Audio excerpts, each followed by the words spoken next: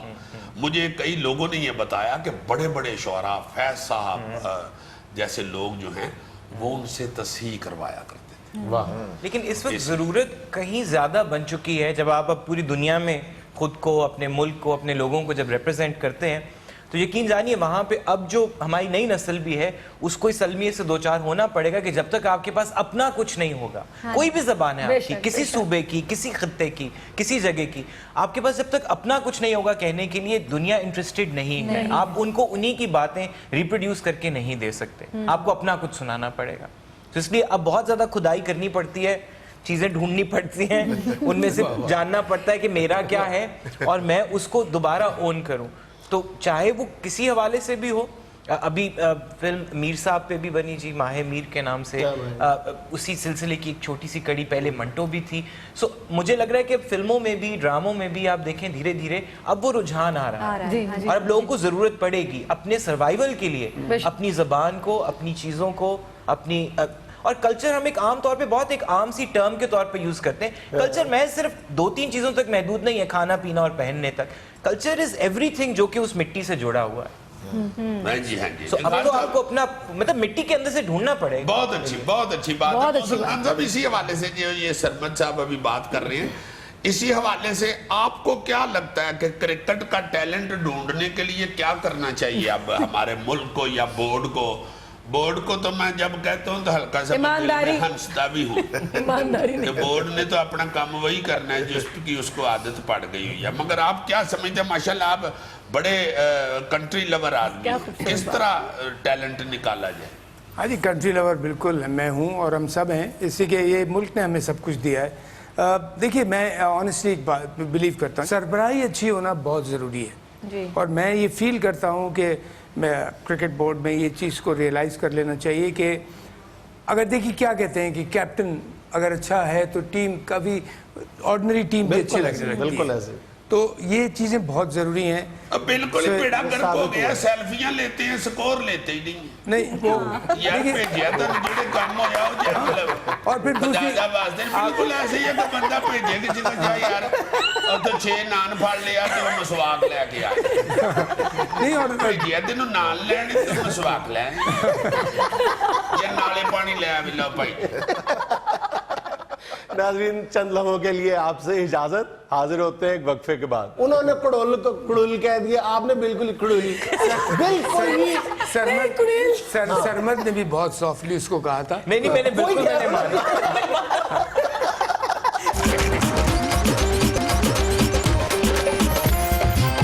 اچھا سر تو یہ بتائیے کہ تعلیم کا کوئی واقعی فرق پڑتا ہے جی؟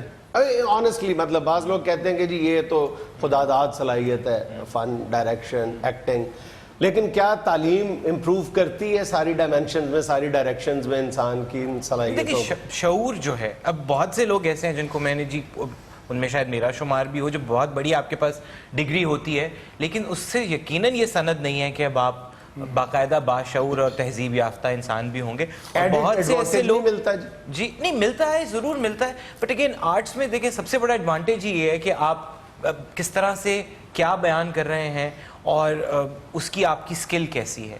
یقیناً چیزیں بہتر ہو جاتی ہیں، آپ کو ایک میتھڈ پتہ چل جاتا ہے، ایک ٹریننگ فارمل ضروری ہوتی ہے ہر کام میں، لیکن جو شعور ہے وہ آپ کے اندر ہوتا ہے. وہ جو اندر کی آواز ہے آپ اس کو خود مارتے ہیں تو وہ مرتی ہے، ورنہ آپ کو پتہ ہوتا ہے. جھوٹ بولتے ہوئے بچے کے پیٹ میں درد ہوتا ہے، اس کو کوئی نہ بھی بتائے. اس کو برا کام کرنے سے پہلے کڑول پڑھتے ہیں. تو وہ کڑول جو ہے وہ آپ کے اندر کڑول کہنے والا ہے نہیں، وہ کڑول جو ہوتے ہیں نا وہ میں اس میں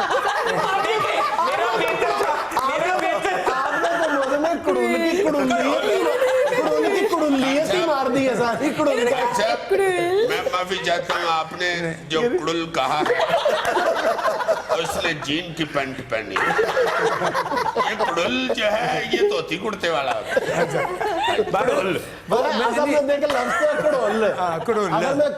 انہوں نے کڑول کو کڑول کہہ دیا، آپ نے بالکل کڑول. سرمد نے بھی بہت سافٹلی اس کو کہا تھا. نہیں میں نے بالکل نہیں مانا.